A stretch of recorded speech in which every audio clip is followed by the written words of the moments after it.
Even if you're an expert, you might find some useful information from this video even though it was made with beginners in mind. So I suggest you to watch this video till the end. And with that, let's get started with the piano roll view of Cakewalk by BandLab.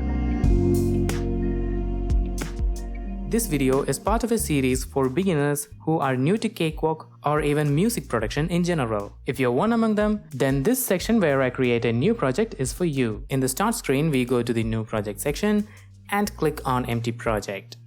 And the first thing that I want to do is make Cakewalk full screen. Then get rid of the help module and check if the audio device is configured for our preference, and then set the tempo of the project here. At the moment, I'm feeling something slow and chill, so we are going with a tempo of 80 BPM. Good, we are ready to start a new project. And we are going to start with a piano sound. So I'm going to add a sample player into the project. Click here on this icon and then type in Descent to bring up Descent Sampler. And that is the sample player I'll be using to load a piano sample library. I'm going to load Broadwood, which was shown in the previous video of this tutorial series. Now let's see how we can actually use this plugin inside a project. For that, first we have to open up the piano roll. To open a piano roll associated with an instrument plugin, we can double-click on an empty space on the instrument track. And this is the piano roll where we write down MIDI notes, which are instructions for the instrument plugin. Now, MIDI notes do not have any sound of their own. It's the instrument plugins that produce sound based on the MIDI instructions. We can resize the piano roll window by clicking and dragging here. We can use the shortcut Shift+D to toggle between the full screen and the not so full screen. Also, the shortcut D can be used to open or close the recently opened multi-dock window. By multi-dock, I mean this space down here where windows inside Cakewalk will get docked onto. Let's make space for piano roll. I'm gonna hide the inspector here by either clicking this button to collapse it or using the shortcut I. We can also hide the control bar by pressing C. Now let me bring back the control bar. You see these tools? Every click that we make will behave based on the tool that is selected here. There is Erase, Draw, Edit, Move, Select, and Smart Tool. We can also switch between these tools by using the function keys F5 through F10. We are already on F5, which is the Smart Tool, so F6, F7, F8, F9, and F10. Now in case of some of these tools, we can see this small triangle thing, which means there are more tools within it which we can see by right-clicking. So if we press the shortcut for the edit tool multiple number of times, it will switch between those tools. But if the function key is F5, the Smart Tool and the last selected tool will be toggled. We can bring this same tool set near our mouse by pressing T on the keyboard, or just clicking on the scroll button. I can usually get all my work done by using just the Smart Tool because it's a combination of all the tools that we would need. Let me show you. Starting off with creating MIDI notes. We can add a MIDI note by clicking and dragging.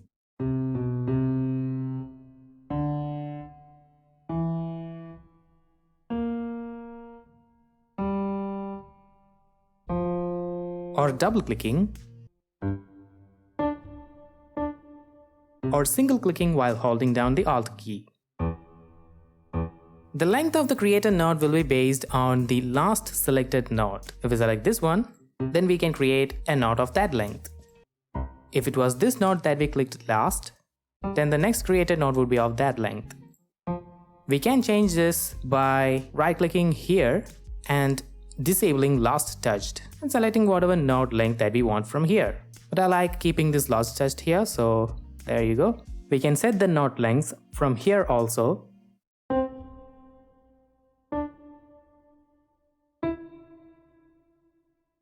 If we add this dot here, it becomes a dotted note. And if it's this 3, it becomes a triplet. When we hover over a MIDI note, it becomes the move tool with which we can move it to anywhere we want. If we hold down the Shift key, it will only move in straight lines depending on the initial movement.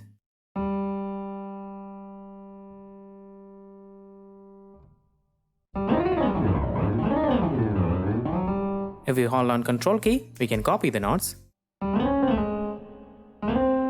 If we add Shift key into the combination, the copying also will only work in straight lines.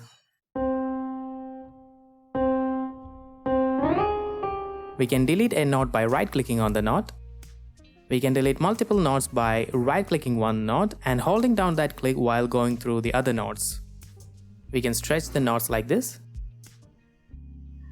We can split the note by holding down the Alt key. We can perform all these actions to multiple notes by selecting the notes. Just right-click and drag from a blank space. We can add more notes to this selection by holding down Ctrl key and selecting the other notes that we want to include. Now here is stretching, moving. Now if I hold down Ctrl key, it will be treated as a single entity. The default stretching treats each note individually. If we hold down Shift and try stretching one of the notes from the right end, then all the other notes will follow the length of that particular note. Now if I want to split the notes, it will only be applied to the note in the line of split. If I split here, it will only affect the notes in this line. Another way of selecting these MIDI notes is by making use of these keys. We can mute a MIDI note by right-clicking the note while holding down the Shift key. To mute multiple notes, select the notes, then hold down Shift and right-click one of them. To unmute them, do the same again. Usually, if we click and drag, only a single note will be created. But if we hold down Alt and Ctrl keys together, the Smart tool will act like the freehand draw tool. And if we add the Shift key to the combo, it will act like the line tool.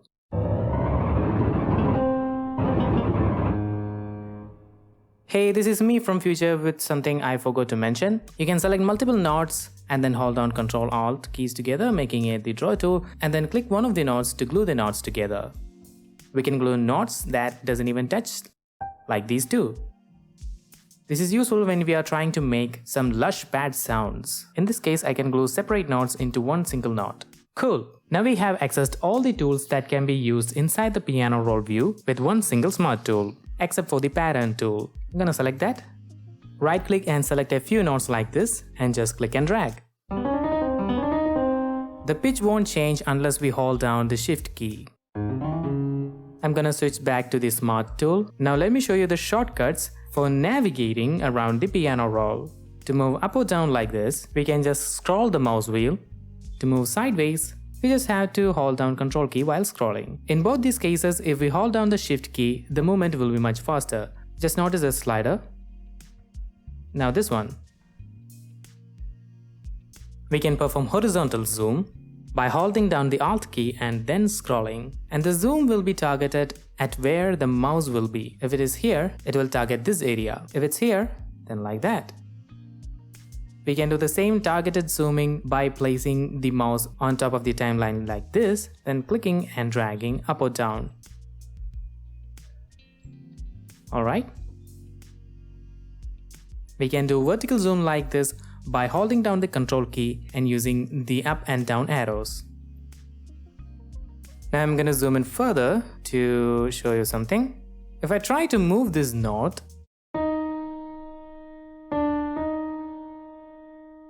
it's actually snapping to some line in here. This snapping can be turned off by clicking here, or alternatively using the shortcut N. Now it won't snap to any imaginary line. Turning it back on. Now this imaginary line can actually be made visible by going into this View menu and then Show Vertical Grid Lines. It's still not visible because the grid lines are not following the snap resolution. Let's fix that. View, Grid Resolution, Follow Snap Settings. Now we can literally see the line here. The resolution of these lines can be changed here. This is PRV musical snap resolution, which is independent of the global snap resolution. We can make the resolution to follow the global one by disabling the PRV snap resolution. Now the piano roll is following this resolution, which is something I usually don't want. I prefer having my snap settings independent of each other. So I'm going to turn it back on. Let me show you a change in resolution. See? Cool. One additional thing that I would like to tell while we are on this section is that Just go through all these menus and see whichever options that you might find useful. For instance, one option that I really find useful is under Notes, Show Note Names. See? Names on the notes. Keep in mind that we can only see them while we are vertically zoomed in a little bit. Now we are moving to the next section of this video, and let me select the whole thing and delete. We are going to write down some chords for the project that we are working in. Now if I move to the top right corner and click on this expand arrow, we can see the tracks pane. Alternatively, we can use the shortcut H.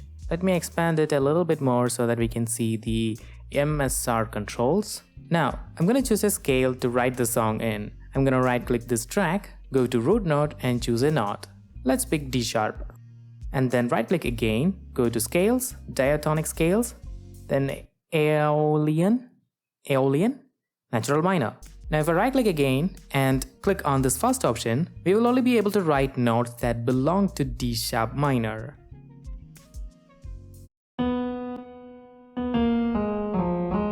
Awesome, but the color of these lines is not at all awesome. It's literally hurting my eyes. Let's fix that. I'm gonna bring up the preferences, enable advanced, go way down under customization, select colors. Now in this search box, we type in snap. And there we have it, snap to scale excluded rows. Let's choose a different color. I'm gonna make it darker. Okay.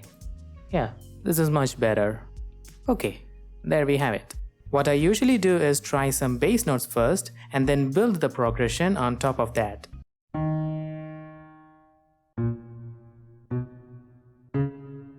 I know that when considering a bass note, in this case D sharp, if I skip the next note in the scale and draw the next one, and then skip one note in the scale again and draw the next one, I get a simple triad chord. So this is D sharp minor chord. That is how I usually build my chords from these bass notes. So I'm going to select these and then copy them, then copy again to get the chord progression.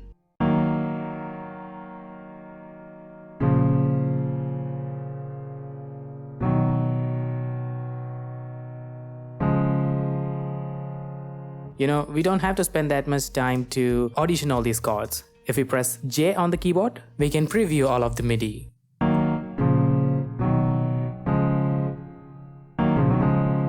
Let's toggle back to the Smart tool by hitting J. Now in many cases, we might actually want to play through the entire pattern to make up something. In such cases, we can loop the pattern. To create a loop, we select a region like this and then hit Shift plus L.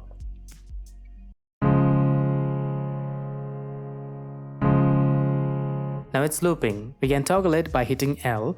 And in some cases, if you want to loop a specific region just for once, then we can select that region, then hit Shift plus space. We can move the playhead to the start by hitting Shift plus W. And now observe how the playhead behaves when I hit space to stop it. It's going back to the original position. If we hold down Ctrl while hitting the spacebar for the second time, it will not go back to the original position.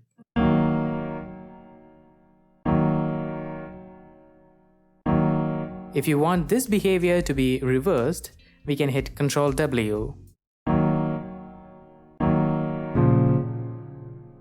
Let me expand this loop region and work on this region to make something. All I'm doing is try different notes with the existing notes of the chords until I feel satisfied. So this is the chord progression that I finalized.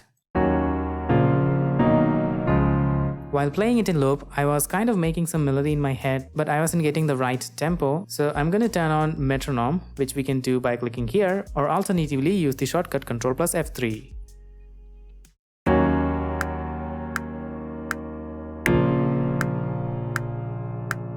I'm no expert in music theory, so it takes a little bit of time to come up with a melody. I'm going to take some time and I'll be back in a moment. So this is what I came up with.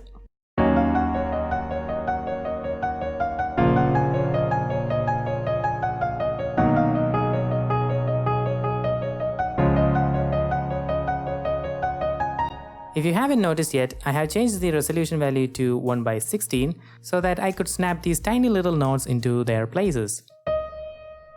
Most likely 1/16 and 1/8 are the most used resolution.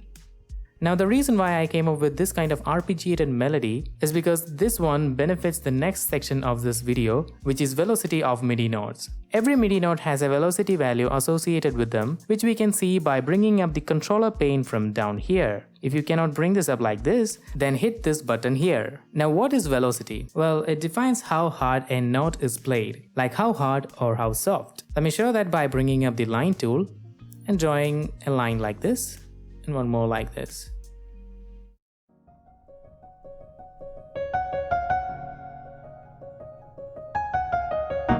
So it's imitating how a piano would sound like when we hit a key soft or hard. So velocity is one of the most important value that can help make a MIDI pattern to sound human. Now I don't want to see the velocity values of all these notes together, so we're going to click the notes here and then choose show velocity on selected notes only. There you go. I think I need more space. I'm going to hide the track pane and the control bar and this controller pane for a little bit of time so that I can mute these long notes because we don't need to hear this now. Zooming in further, and now I'm going to pull the controller pane way up so that we have a better view, and then select these notes so that my keystrokes doesn't block the view. We can click and drag over these lines to change them like this. If we place the mouse on top of one of the lines, we can increment or decrement them. This happens linearly, but if we hold down shift, it will be in relation with each other. For instance, if I have a note that is really high like this, and another note with a velocity like this, and another one with a lower velocity like this. Now observe how they will change when I pull them down while holding down shift. All of the lines are hitting the 0 value at the same time. Let me pull it back up. This will not happen if we don't hold down shift. The velocity line with a higher value did not reach 0. The change was linear. Okay, if the key being held down is the control key, then we have a totally different story. So we can basically get the effect of using a line. All we have to do is pull the line that is on one of the ends. Even if the lines are uneven like this, the change will happen in relation. Cool. We can do all these things without bringing up the controller pane by hovering over the upper side of the note until a logo indicating velocity lines appear beside the mouse. Then just click and drag. This is the normal click and drag. Shift click and drag. And control click and drag. Now I'm gonna work on this to make it feel like it was actually played by a human.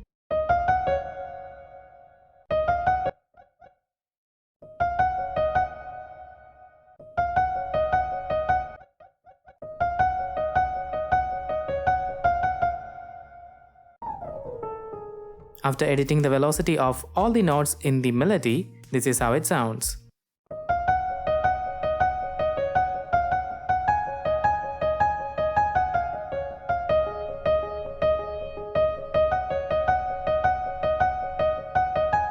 Let's hear it with the chords.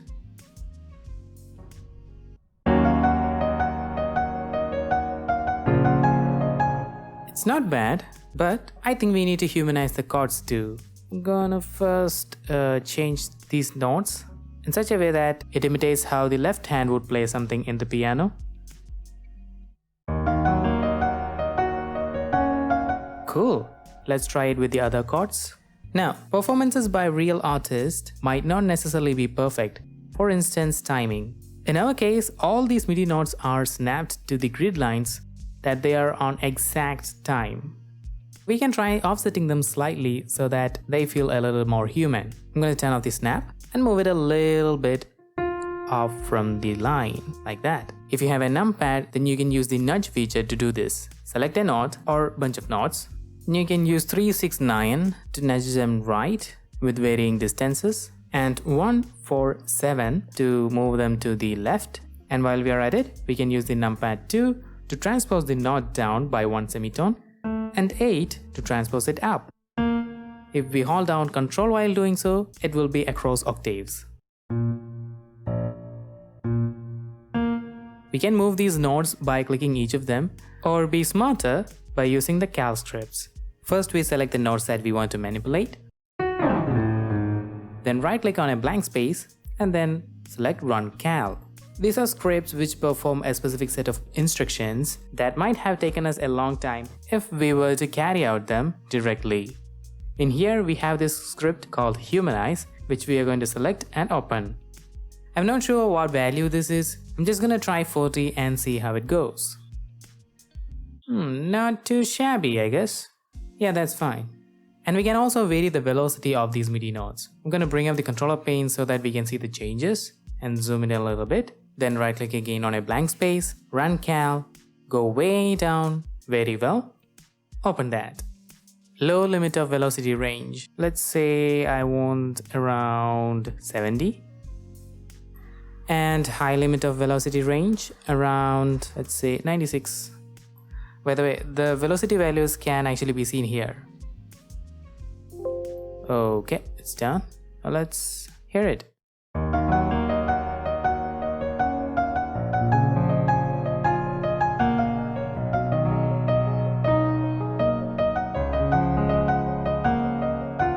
I had to do a little bit of personal touches here and there, and we are done. Which means it's a good time to save the project. We don't want to lose our progress, right? But before that, I would like to check the timeline. Zoom it out. It seems like more than one MIDI clip got created. We can see that by expanding this track and then clicking on the take lanes. I'm not exactly sure when Cakewalk treats a MIDI note as part of a new MIDI clip. Anyway, 4 different MIDI clips were created, which I don't prefer, and I only want to keep one. So what I'm gonna do is select the whole thing by right clicking and dragging, and then right click here and then click bounce to clips. Now we have only one single MIDI clip. I don't need the other track lanes. It's totally fine to keep them. I just felt like deleting them. Alright. Now we can save the project. We're gonna name it our beat. Project is saved. For the next section of this video, we need a different instrument which goes by the name Labs. Okay. This is the Labs plugin from Spitfire Audio, and we're going to use the strings section in it. Where is it? Strings. And choose the long strings. We need some reverb. Now we are going to open the piano roll for Labs. Double click here. Now here is the piano roll. Let me bring up the track pane, and here we can see the Labs as new track. If we click on these numbers, that particular track gets selected. So if you click on 1, it selects decent sampler track. But if it's the name that we are clicking on, then the focus changes but the selection remains the same. Like if I click Labs here, the decent sampler track is still selected. And that is why we can see these MIDI notes from the decent sampler track. If I click on this number 2, then the focus and the selection is on Labs. If I click 1 again, the selection and focus went to decent sampler. We can select multiple number of tracks by holding down Control key and clicking the number. Or we can click and drag on these numbers. This time, the focus will be on the track where we clicked first. So that's why here it's decent sampler. Now let's shift the focus to Labs. It doesn't matter if it's selected or not, only the focus has to be on the track in order to work on the track. Because we can see the other tracks, we get a bigger picture of the project that we are working in. But we can mess up the project if we don't set it up right. Like you can see that if I click on this note here, we can accidentally change that note which is on a different track. But sometimes this is useful, and in such cases, we might want to enable this autofocus, with which we can move around the tracks by clicking on the notes on those tracks. But I usually turn it off while keep the auto lock feature turned on. This way we don't accidentally click on the other notes even if we are seeing them. While we are at it, if you want to focus another track without going into the track pane, we can actually go into this tracks option and select whatever we want here. Sometimes we might want to turn off the auto lock feature and the autofocus feature. For example, I'm gonna right click these 2 notes and then hold down Alt key and right click one of the keys. If I go to decent sampler track, you can see I literally moved those notes to the Labs track. If I hold down Control along with Alt, the notes will be copied. The notes are still here, and these are the copied notes. Turning back the auto lock to work on the Labs track. I'm just gonna try something out that might work along with the piano track. So this is what I came up with. Let's solo the Labs track by hitting solo.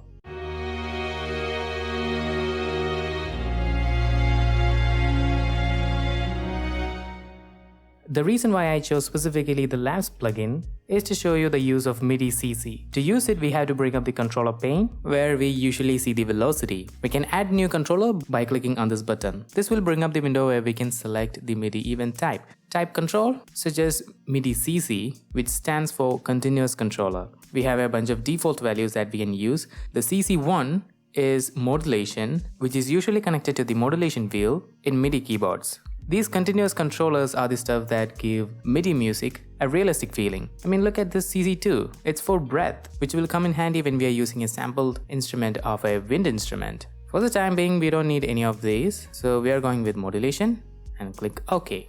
Now with the Smart tool, we can actually draw some pattern like this. But there's a small problem. It is snapping to these grid lines. I don't want that to happen, so I'm going to disable snap by pressing N. Now if I draw, it will be smoother. Let me show you how this affects the plugin. We can open up the plugin by clicking on this icon here. Now if I hit play,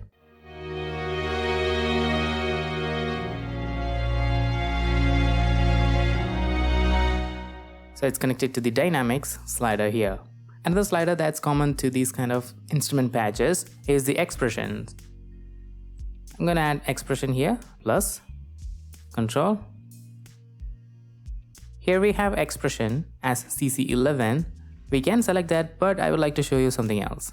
We click here and then choose NRPN, which stands for non-registered parameter number. When using NRPN, the values that we get are not exactly standardized across all the doors. These are very much specific to the instrument plugin that we are using. In this case, it's Labs. The first one itself is expression, so I'm going to use that.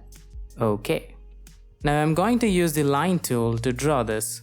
Let me go back to CC1 to draw it with more precision.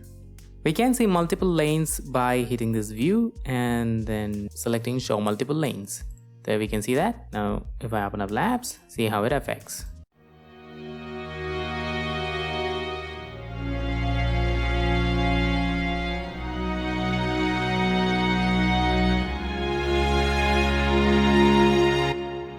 I think I want to edit the expressions a little bit. There you go. You know, it is possible to edit these already written MIDI CC data like we did with shift and control on velocity lines. For that, we have to use this transform tool. While working with the transform tool, it is better to keep this option, show velocity on selected notes only, disabled. While we are at it, I would suggest to keep this option, show velocity on active tracks only, always enabled. Once you're dealing with multiple tracks like this, it's better to keep that option enabled. Now about the transform tool, we can right click and drag it around like this. Then we can change its size by using these lines. Keep in mind that moving any of the white points will have an effect on the underlying MIDI CC data. We can smoothen the curves by right clicking here and enabling soft mode. And the degree of smoothness will be decided by this soft blend range. Now this is similar to how the velocity lines will behave while holding down Control key. The difference is that the smoothness will go outside the transform box because the soft blend range equally exceeds to the outside of the box. Okay, now I want to introduce a little bit of curve in this expression CC. Click the middle point and drag. There you go. Maybe I need a little bit more. Yeah, let me see CC1. I want this to be a little lower. There you go. And this one to be even more lower. This one a little higher. And a little bit to the right. We can also use this transform tool as mask. And now all of the changes will be affected inside this rectangle transform tool. And if we have the soft mode with that, we can avoid an abrupt change. It will make it smooth. And that is it. Leave a like if you found this video useful. In the next video, we will be programming some drums for this project. With that, this is ADK and I'll see you in the next video. But for now, here is what we made in this video.